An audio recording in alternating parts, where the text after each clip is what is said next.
Hi everyone, I'm Jo Fry and this is my channel Jojo Fry Rocks, and today I'm going to be doing something a little bit different in terms of just giving my opinion, I suppose, about and reacting to some sort of guitar related news. I watch a lot of guitar YouTube, like we all do, obviously. And so I like to sort of keep up with what's happening in the guitar world. And one of the channels that I watch regularly is Ministry of Guitar, which is Utkarsh Mohan. He's a Singapore-based sort of YouTuber. He has a vast collection of guitars. So he's kind of a big buyer and seller of guitars, very into PRS. But he does some excellent commentary in general, I think. He's very thoughtful.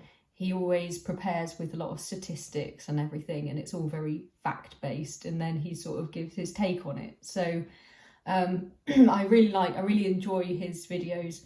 And I was watching one yesterday, which was about an interview that he'd seen in The Economist with the CEO of Fender. And the guitar industry in general is actually doing really, really well and growing. And of course, kind of, we talk about the big three, but there's really only a big two when it comes to guitar manufacturers. We sort of think of it as Gibson, Fender and PRS, but really Gibson and Fender have both got kind of around 30% each of the global market, and then the rest of it is kind of between all other guitar manufacturers, PRS included. So they're sort of an order of magnitude below where Fender and Gibson are, because those two are very, very mature manufacturers. They've been around since the beginning of guitar and particularly electric guitar.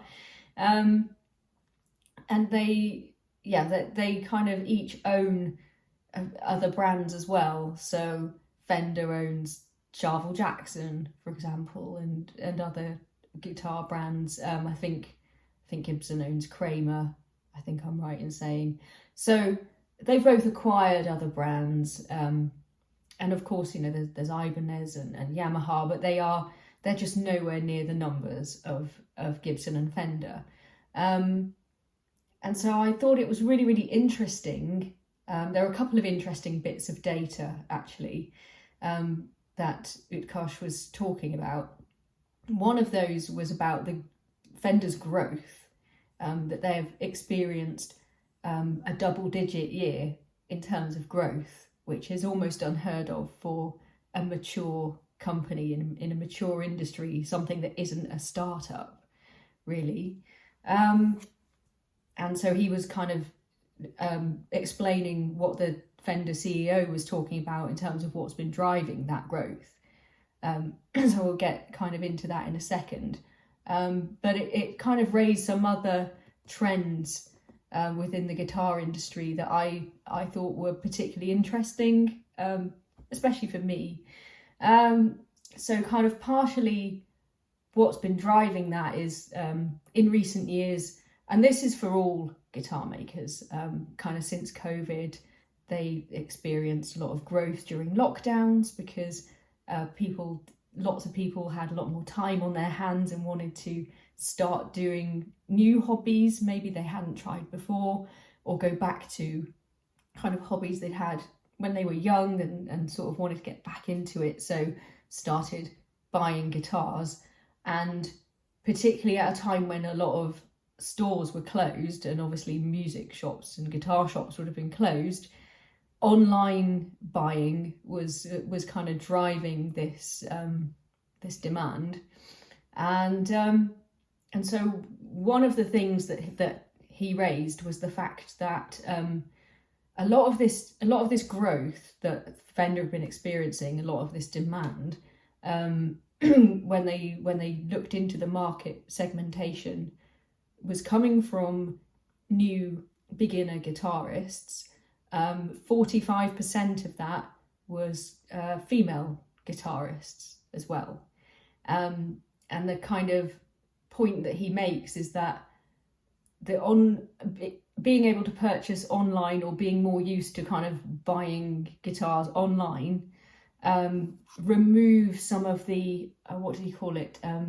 It's like barriers to entry, or trial barriers that perhaps previously a lot of potential aspiring female players might experience, in terms of not wanting to go into a physical store, a guitar shop. It can be quite an intimidating experience. I've never found it to be. Most of the time that's just because I'm quite a confident person in myself, and I just don't really care what other people think about me. So I've never been worried about going into a guitar store. And I think I've said before, if I want to try out a guitar and I want to play Stairway to Heaven, I will do that. I do not care. But not everyone is like that, you know. Maybe I'm like a borderline, you know, personality disorder or something, but it just doesn't worry me.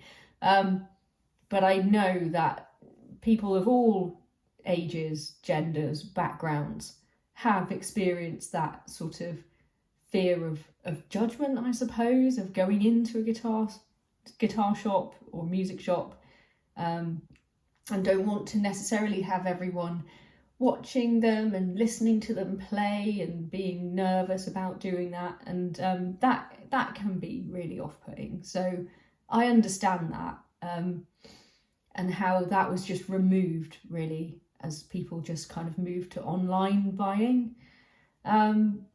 So yeah, that's perhaps, you know, I think it's a bit of a stretch, but that's perhaps one of the reasons why kind of female guitarists are driving a lot of this growth for Fender. But that doesn't answer, I think that raises more questions than it answers, really. As I said, I think that whole kind of online buying thing could, you know, and that certainly removes some of the kind of barriers to the trial barriers for people in general. So I don't think that is particularly a female thing. And if they'd wanted to, you know, we've been able to buy instruments online for a really long time now. So why now is Fender having this growth, this double-digit year? So I don't feel like that really explained it for me. So I kind of wanted to look a little bit deeper into it. And I just sort of Googled it really, and I looked up some statistics that have been put together by the sort of guitar industry in the US, and it did indeed kind of back up the fact that around 50% of new players and aspiring players are women, and that Fender sales grew by 17% in 2020, so this is a little bit older. So, you know, I thought, well, what do they think is driving this? And it's really, really interesting. So another kind of aspect of COVID and lockdowns and everything was the sort of explosion, I suppose, of social media. And we always had these things, but they became a real focus during COVID and kind of ever since, really. And platforms like TikTok, for example, where a lot of TikTok content is music based, is music driven.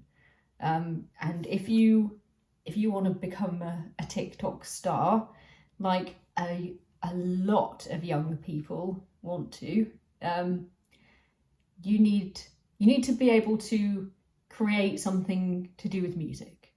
So it's either coming up with like a dance craze, or doing covers of famous songs, but very, very short snippets and covers of famous singers and songs.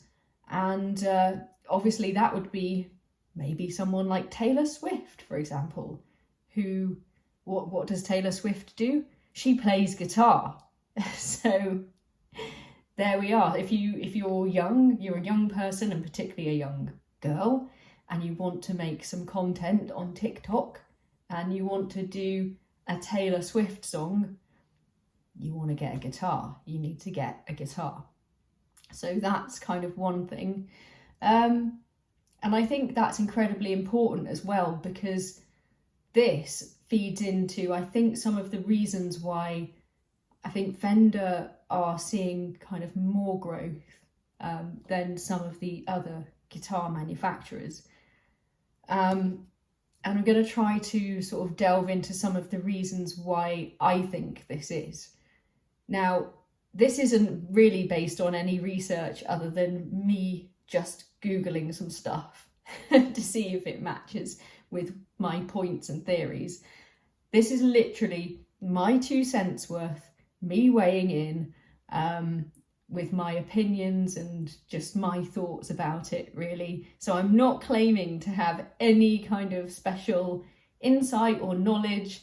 I've never been in this industry. I don't really know anything about it. So if anyone kind of thinks that I'm, what I'm saying isn't making any sense, or it sort of, you think some facts and evidence that sort of don't necessarily match with what I'm saying, please feel free to say so in the comments. And I'm not kind of wedded to any of this. It's not kind of a, I'm not dogmatic about any of this.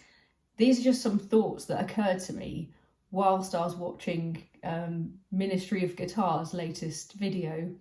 And I thought I might share some of it with you guys and see what you think and see what your take is. So yeah, please do feel free to let me know in the comments whether you think I'm right or whether you have a different perspective on it. That would be great.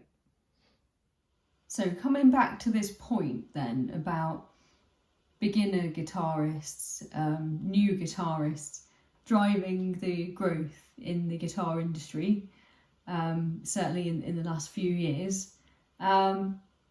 I think one of the first things that I thought was, well, of course that's going to play well for Fender, because beginner guitarists, it's almost like some unwritten rule or law that thou shalt have a Fender Squire Strat as your first electric guitar, right? I mean, I certainly did. This was my one, this beauty here. My first electric guitar when I was 13 years old was a beautiful Korean Fender Squire Stratocaster in the sort of Olympic white, as they call it, with a lovely maple neck and fretboard. And I'm still devastated that I don't have it anymore. So I sold it to get something else because I was young and foolish at the time, and after thinking that it was cool for the first 3 years that I had it, then suddenly decided that it wasn't cool enough because it wasn't a Jag-Stang or a Richie Sambora Strat. So then I very foolishly sold it, and that's a whole other story. However, that was my first electric guitar, and I think that is true for a huge majority of beginner guitarists, people wanting to get into playing electric guitar. Nobody has a Gibson Les Paul or a Gibson SG as their first guitar. You might get an Epiphone as your first guitar, but I think the thing about that is that Epiphone, although they're owned by Gibson, they are now anyway, I think because early on they were seen as a copy. So an Epiphone was seen as a knockoff or a copy of a Les Paul. So that has always had this aura of being a cheap knockoff, being a lesser product. You know, it was kind of just a big glaring sign saying, I can't afford a Les Paul, but I really want one. So I've got this Epiphone, this cheap Epiphone copy. I think because Fender owns Squier is a kind of sub-brand of Fender. So it's kind of just a more affordable Strat.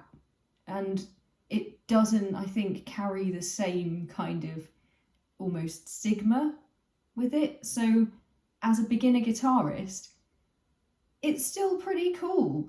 It's still cool to own a Fender Squier Strat because it's still a Fender Strat. It just doesn't have, well, at least that's what I think anyway. I feel like it just doesn't kind of have that same association of, oh, it's a knockoff Les Paul, you know. It's not a Yamaha Pacifica, you know, even though they're really good guitars. But a Yamaha Pacifica is a knockoff Strat. But a Squier is a real Fender guitar, you know, and I reckon Squier do some amazing instruments, right? Like, this is beautiful. This is a Squier thin line Telecaster. And I absolutely love this. I think this is beautiful. It plays really nicely. And I think I'd be really hard pushed, even as an experienced player, to tell the difference between a real Fender Telecaster. If I had a thin line to compare with this one, I'd be interested, but I think if you blindfolded me and did a A/B test with what they sounded like, I think there'd be very little difference, to be absolutely honest. And so because of that, that's one of the reasons why I think that Fender does so well in the beginner market, in the new guitarists market. And, you know, I've heard a lot of arguments online, and I've said this myself. I've actually said this to staff in a guitar shop. There's no such thing as a beginner guitar. But I actually, you know, because I would like to believe that anyone at any level can learn to play any guitar.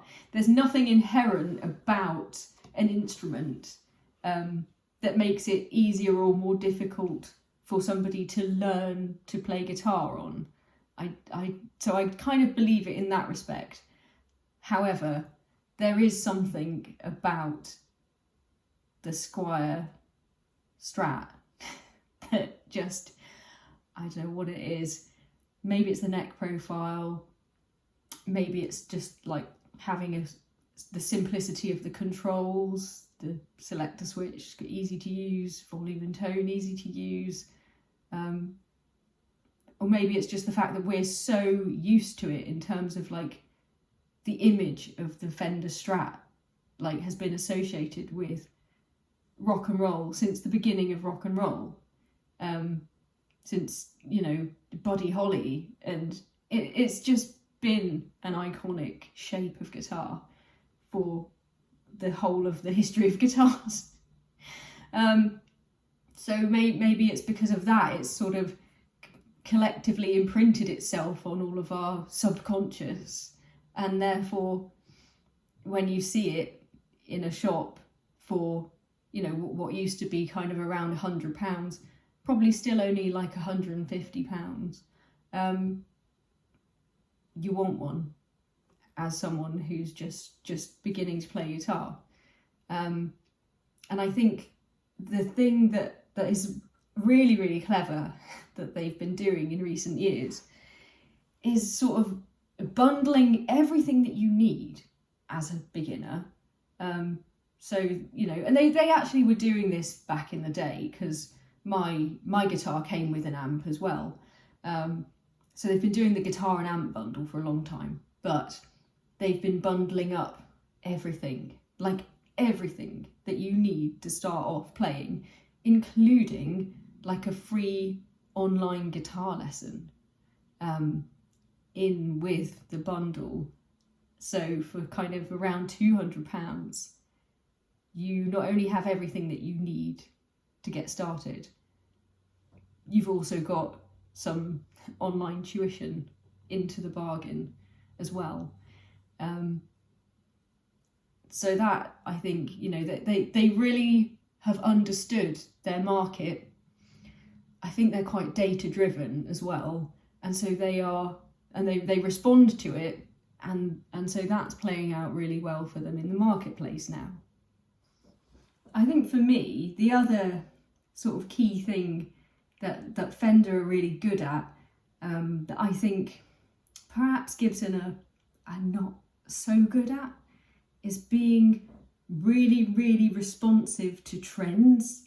Fender seem to catch on really, really quickly to things that are popular, and kind of get an angle on it, and kind of get their marketing onto it.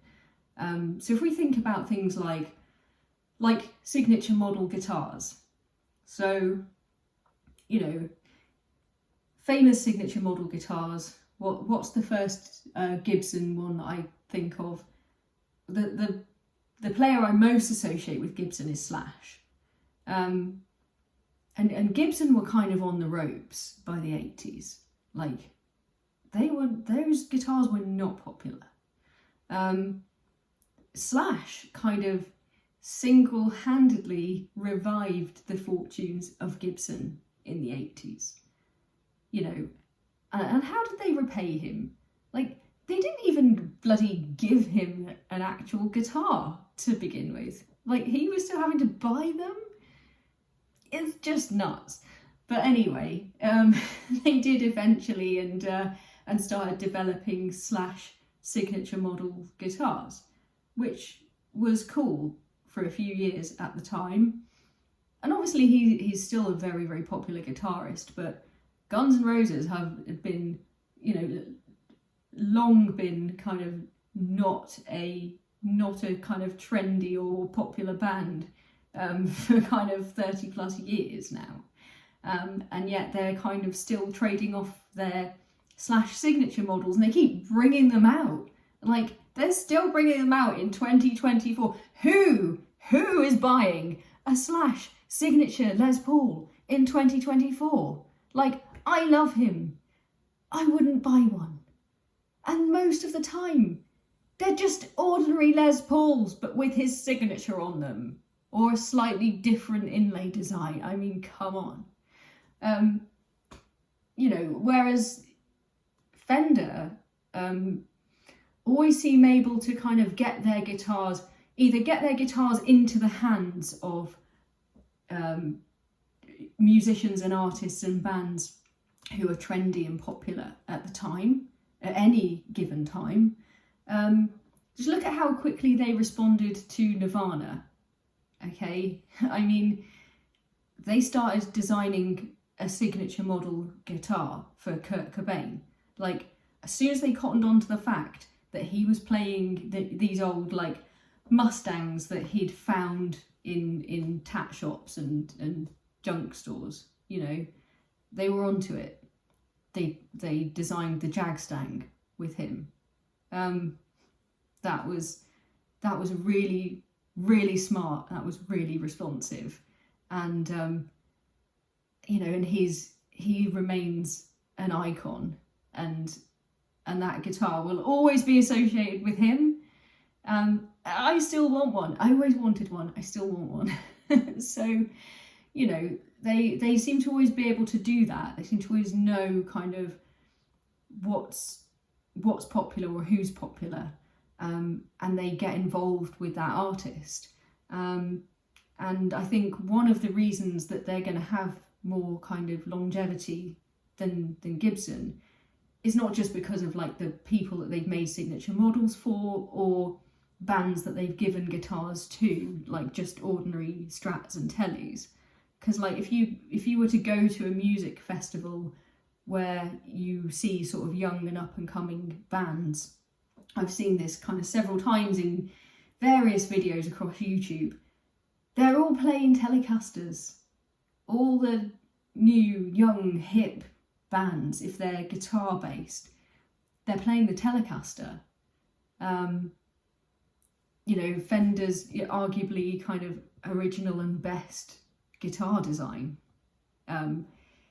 It's very simple. You know, it comes in almost every and any colour. You have a vast array of choice in that regard, but it's also a very transparent guitar. This is why a lot of artists like it, and artists like Richie Kotzen have said this in lots of their interviews, that it is a guitar that doesn't sort of have a particular unique sound that's associated with it. It's not a Strat. A Strat sounds very Stratty, and if you don't like that, you're not going to be playing that guitar. A Telly, you can mould almost to any genre, any style of music.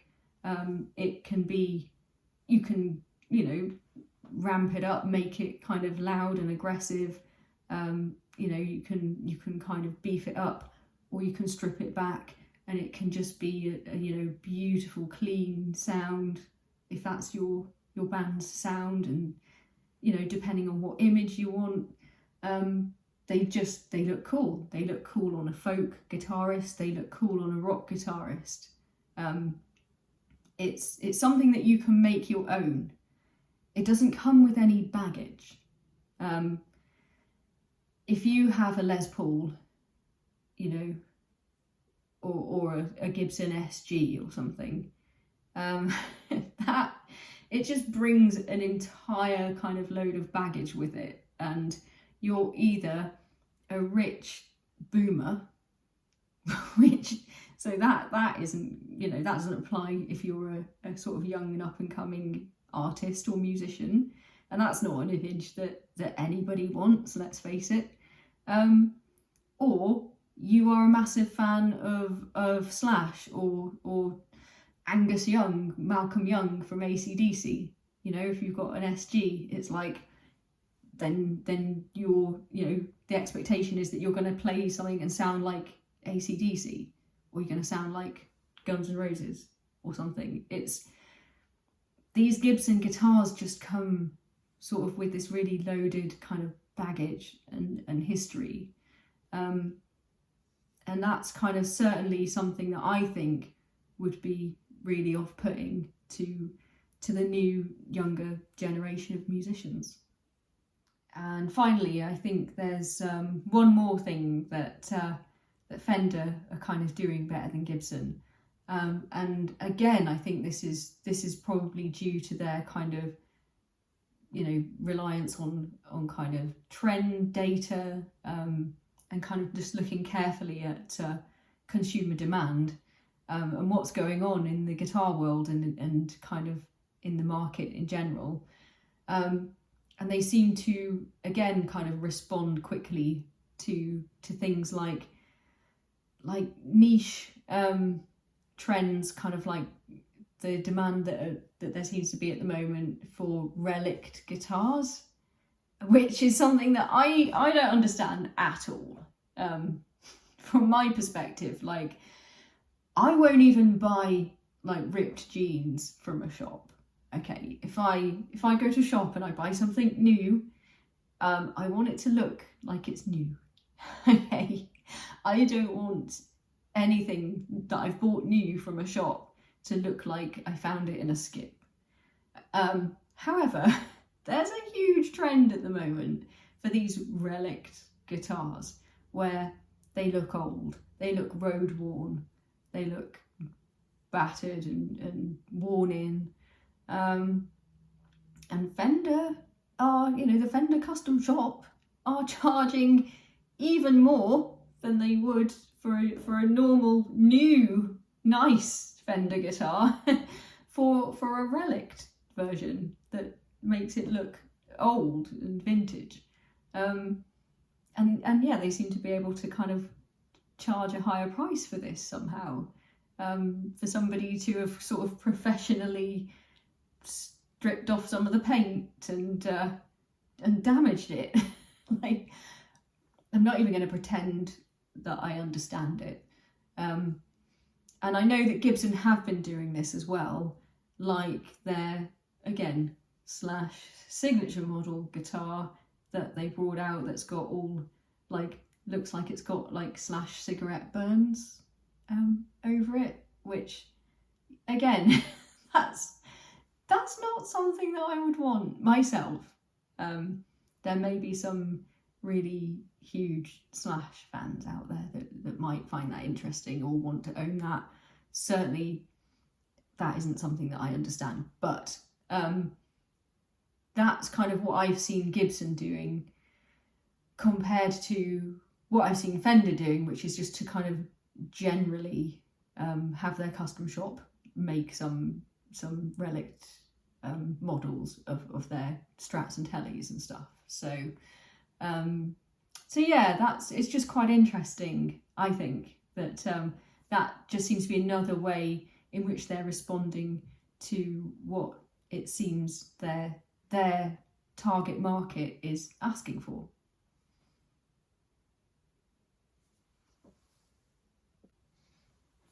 And just ending on a sort of personal note, it only really occurred to me recently, thinking about my own preferences, and I think someone asked me, it might have been on a live stream that I was doing with my friend Andy from Guitar Stuff Studio. I think we were talking about signature guitars, or somebody asked what's your dream guitar, or what do you have on your like wish list of guitars that you would have if money was no object. And I realised that the ones that I would want, they're all signature guitars, they're all signature models, they're all Fender.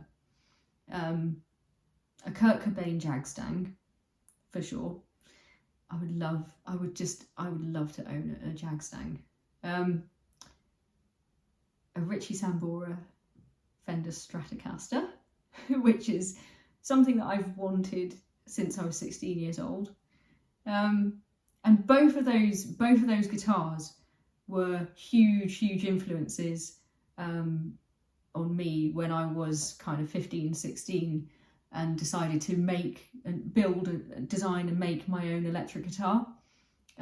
It has elements of both of those things, or those guitars both fed a lot into the thought process behind how I was designing it. So yeah, there's those two.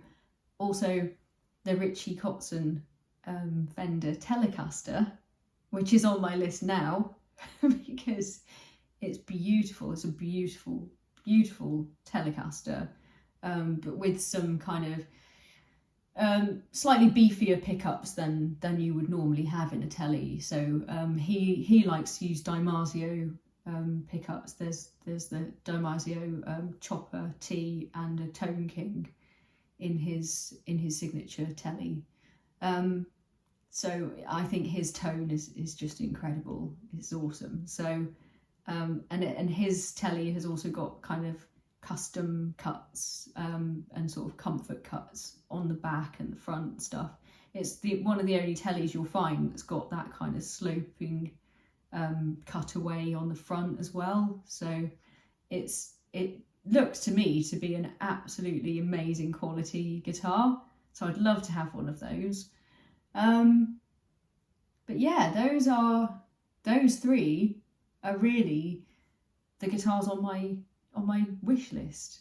I don't have any real reason to want any other guitars, frankly, and they're all made by Fender.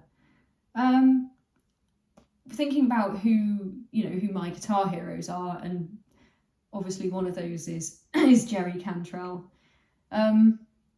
I've never fancied owning a G&L Rampage, for example.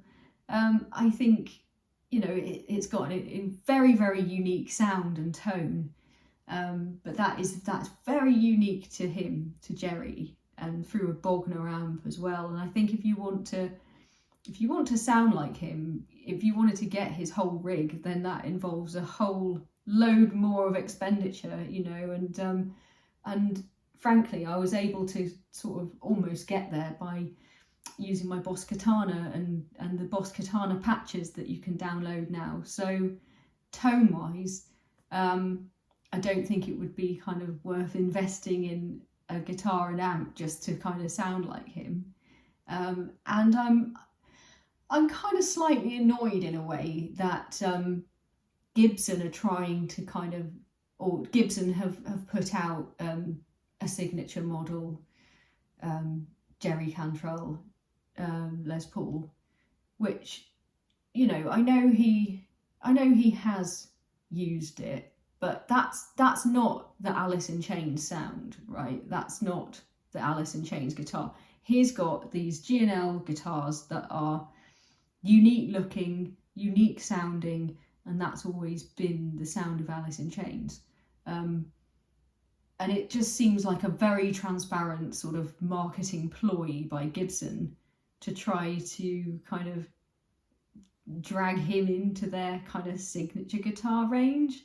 And then they brought out a cheaper Epiphone one, a white one. So the signature guitar they've done, I think the Jerry one is kind of a wine red colour. I think it's one of the ugliest things I've ever seen, to be honest. And I looked at it, and it's a normal Les Paul. It's just got his signature on it.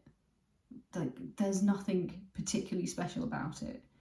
I think even the Epiphone one has got some additional design features that make it not just an ordinary Les Paul style guitar. So, and by all accounts, that kind of plays quite nice. But yeah, all that did was kind of annoy me, really, looking at the Jerry Cantrell Gibson signature guitar. And that isn't on my list. I'm not interested. I couldn't be less interested in that. So yeah, it just feels like what Fender do is either more authentic because those artists have had so much input into the design of the guitar, and it was designed and made for them specifically to play, and they do play it and have played it, and you can see that they play it all the time. Or it's just that they've managed to get their guitars into the hands of, very kind of popular artists. And thinking of somebody like Jeff Buckley, for example, who had, he had a Fender Telecaster that he played, and that was his sound. The sound, the tone of that guitar, that's the Jeff Buckley tone and sound. And that was just a fairly ordinary Telecaster. But if you want to kind of make that sort of music and get that sort of tone and sound, you can go and get yourself a Fender Squier Telecaster, and you can, with a bit of tweaking and effects and stuff, you can make it sound like that, and then you'll be like your hero Jeff Buckley. So it just feels more authentic to me overall, and so that's kind of my personal feelings about the whole Fender versus Gibson thing, which is it's a kind of funny place to end up, really, when initially, at least anyway, when I started getting kind of seriously into playing and wanting to be in bands and stuff, I really, really thought that I wanted a Gibson Les Paul. I really thought I need a Les Paul, I must have a Les Paul. I'm a rock guitar player, I need to have a Les Paul.